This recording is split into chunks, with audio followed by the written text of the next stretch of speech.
Dickie Bird 25 जून 1983 और Lord's का cricket ground.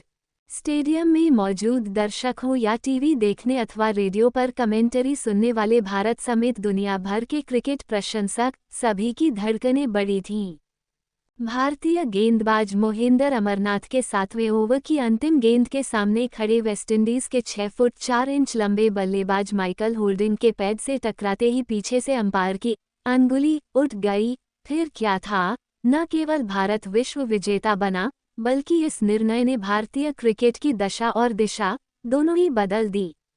यह अंगुली थी 66 टेस्ट और 3 विश्व कप फाइनल समेत 69 अंतर्राष्ट्रीय एकदिवसीय मैचों में अंपायरिंग कर क्रिकेट अंपायरिंग के आदर्श मानक गढ़ने वाले हेरोल्ड डेनिस बर्ड उर्फ डिकी बर्ड की, जिनका हाल ही में 92 वर्ष की आयु में निधन हो गया।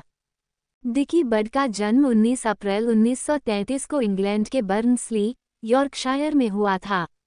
उनके पिता कोयला खदान में मजदूरी करते थे, लेकिन डिकी का मन खेल में रमा और 11वीं कक्षा में फेल होने पर 15 साल की उम्र में पूरी तरह खेल से जुड़ गए। वह प्रोफेशनल फुटबॉलर बनना चाहते थे, लेकिन चोटिल होने के बाद उन्होंने अपनी दूसरी पसंद क्रिकेट को चुना।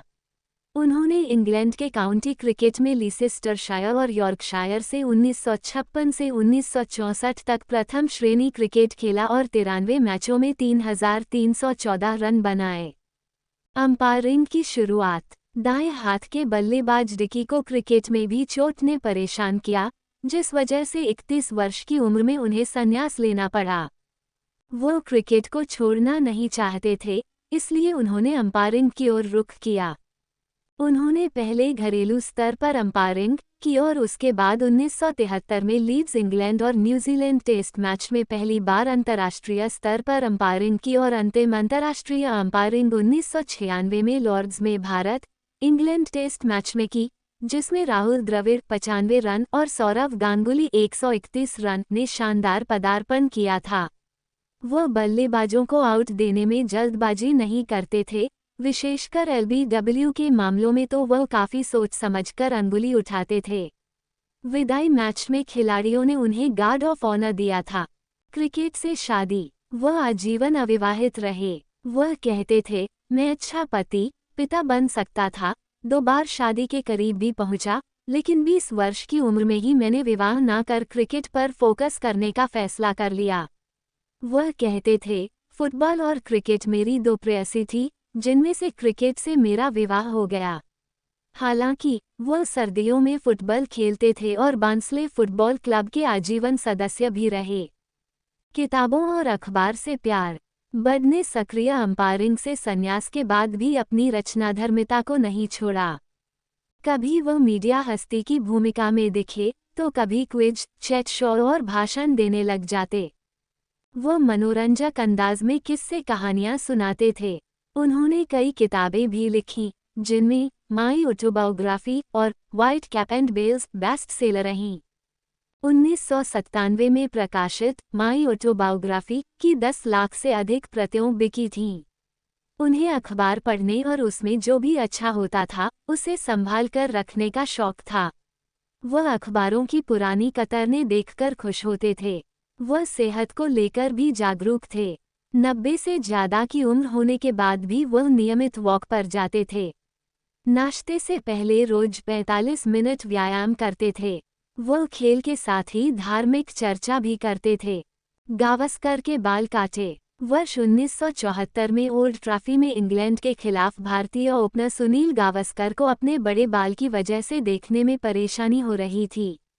वह सामने अंपायरिंग कर रहे डिकी बर्ड के पास पहुंचे और पूछा, कैंची है? तो उन्होंने जेब से कैंची निकालकर मैदान पर ही गावस्कर के बाल काट दिए। वह खेल के साथ ही अपने हंसमुख और संजीदा व्यवहार के लिए जाने जाते थे। वह गावस्कर के खेल की खुलकर प्रशंसा करते थे। समय से पहले पहुंचने की आदत। डिकी बर्ड को लेट होना बिल्कुल अच्छा नहीं लगता था। उन्हें समय से पहले पहुंचने की ऐसी आदत थी कि एक बार तो वह दीवार फांदकर सुबह 6 बजे ही ओवल मैदान में अंपायरिंग के लिए पहुंच गए। उन्हें एक बार महारानी एलिजाबेथ से मिलने जाना था, तो वह 5 घंटे पहले ही पहुंच गए। इंग्लैंड के पूर्व wicketkeeper Jack Russell Dickie Bird को अद्वितीय, अनुपम और महानतम अंपायर कहते थे। मोबाइल नहीं था पसंद। एक बार डिकी बर्ड होटल में गए तो उन्होंने नोट दिए। होटल कर्मचारी ने कहा, मेरे पास खुले पैसे नहीं है, कृपया ऑनलाइन भुगतान कर सकते हैं। उन्होंने कहा, मैं स्मार्टफोन नहीं चलाता, ये कीपैड वाला फ़ोन है, मेरा बस चले तो इसे भी न चलाओ।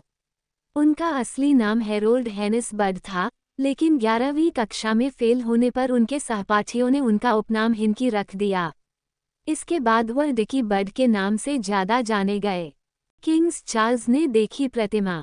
मूर्तिकार ग्राहम इब्बेसन ने अंगुली उठाए हुए डिकी बर्ड की प्रतिमा बनाई जी उनके गृहनगर बसली में लगी है, जिसे देखने के लिए किंग्स चार्ल्स भी पहुंचे थे। उन्होंने पूछा, क्या डिकी ऐसे ही अंपायरिंग करते थे? डिकी समाज कार्य में भी आगे रहते थे। उन्होंने कई बार गरीब बच्चों के दिल के ऑपरेशन का खुद खर्च उठाया था।